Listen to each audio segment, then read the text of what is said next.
unfit भयो उयो अन्डाले यहाँ राख्नु न प्लास्टिक अनफिट भयो पनि फिट चाहिँ गर्न बिर्सिनु so hi guys it's me Aisha अनि मेरो चाहिँ भर्खरै 2 दिन अगाडि सिस्टको अपरेसन गरेको थियो अचानक गर्नुपर्ने भएर म आफै पनि मेन्टली रेडी थिइनँ तर अपरेसन भयो त्यस पछाडि अब रिकभर गर्नको लागि भनेर म काठमाडौँ बसिरहेको थिएँ सो जापा ट्राभल गर्नुपर्ने भयो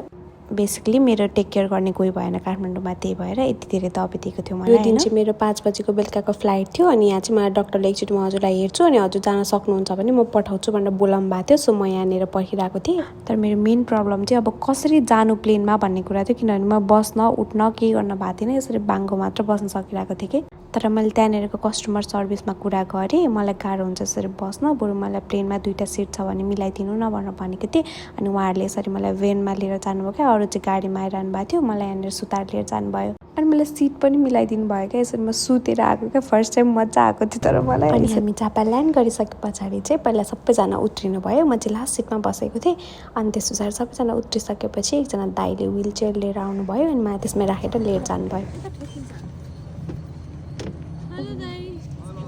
हल्का पेन भए पनि मलाई चाहिँ एकदम मजा आइरहेको थियो क्या प्रिन्सेस ट्रिटमेन्ट पाइरहेको थिएँ नि त मैले अनि दाइले मलाई कस्तो माया गरेर यहाँबाट झारेर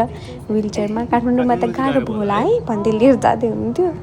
अनि म चाहिँ कस्तो गाह्रो भएको थियो नि उभिएको थिएँ यसरी ल्याएन मलाई हिँड्नु पऱ्यो भन्दै सुनाइरहेको थिएँ मलाई चाहिँ बाबा अलरेडी लिन आइसक्नु भएको थियो अनि म बाबालाई सुनाउँदै थिएँ क्या म त यस्तो यस्तो गरेर आएँ मलाई त मजा आयो भन्दै सुनाइरहेको थिएँ अनि त्यसरी हामी घर गयौँ that's it guys thank you for watching by